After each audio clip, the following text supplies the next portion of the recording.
Fish of the day. It's 2-pounder.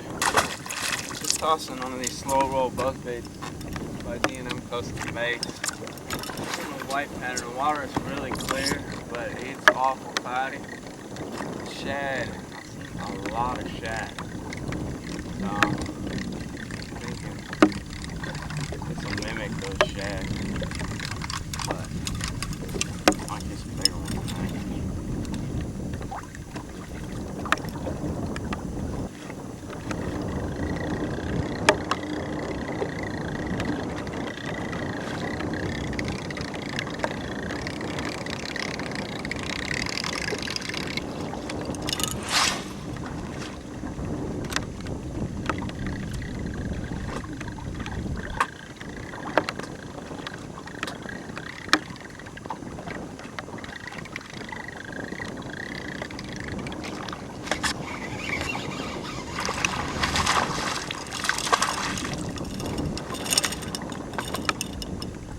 I saw him sit there and look at it before he whacked it.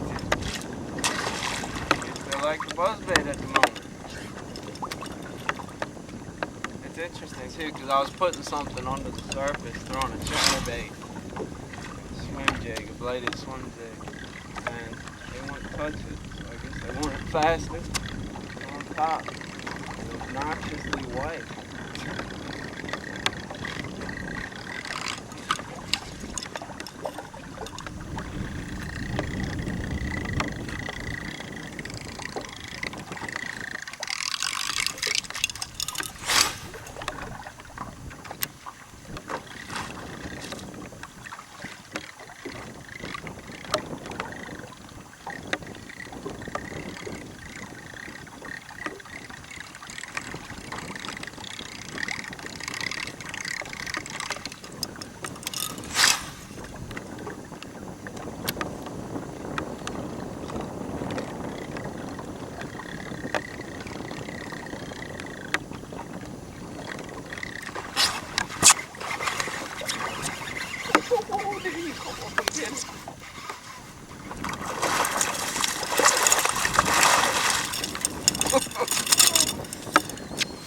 Just crushed it, man.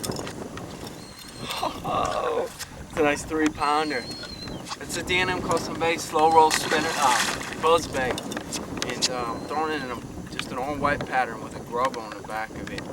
But it's interesting because it is really white. The trick is I'm in really clear water, and they're still absolutely just hammering it. It's pretty cloudy, but just hammering it.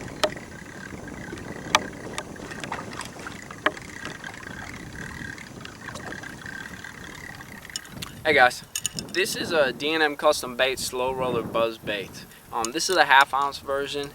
What's kind of unique about this is it's a clacker type buzzbait. What that means is it has that little bronze clacker tube right there, and as that blade spins, it goes ahead and it hits that clacker and creates a nice little rhythm kind of deal. You can hear it in the vids really clear, and I'm chucking that bait way out, so it really makes some sound and calls those fish in. What I throw my buzzbaits on 99% of the time is braid. I use anywhere from 30 to 50, and I do throw it on what's a pretty heavy, pretty stout rod. It's a medium heavy 7-foot, but actually in reality it's more of a flipping stick, a 7-foot flipping stick. I prefer that because oftentimes I'm going to be throwing a buzzbait in some pretty gnarly stuff, and I need a stout rod paired up with that braid to go ahead and get those fish out. The one thing though you have to remember if you go ahead and try that approach is you got to give those fish a little bit of time to go ahead and suck that bait under. Otherwise what you're going to do is just pull it right out from them. But definitely give it a try. The bite I was on was pretty much a transition bite. It was a nice low pressure, kind of dreary, rainy day. Perfect day for a buzzbait. The fish are moving in from the main lake. The shad are moving in from the main lake. And down here in Florida, pre-spawn and sort of fall patterns walk hand in hand. They can be going on at the same time, and that's exactly what was happening there. Fish were moving in and staging out to bed, and then they were also chasing bait. And I got them just pulsing that buzzbait right on through, and those fish were probably chasing shad right out on the main lake there. Just as a note though, I do pair it with a little white grub. This is a 1/2 ounce version, and what I find is I can use a 1/2 ounce for just about any application. When I do want to float it up and fish it a little bit slower, I can go ahead and put that grub on, and what will happen is it'll just push the bait up, give it a little more buoyancy, and I can just roll it a little bit slower. But definitely give it a try, especially if you got shad in your lake. D&M Custom Bait Slow Roller Buzzbait. Alright guys, tight lines.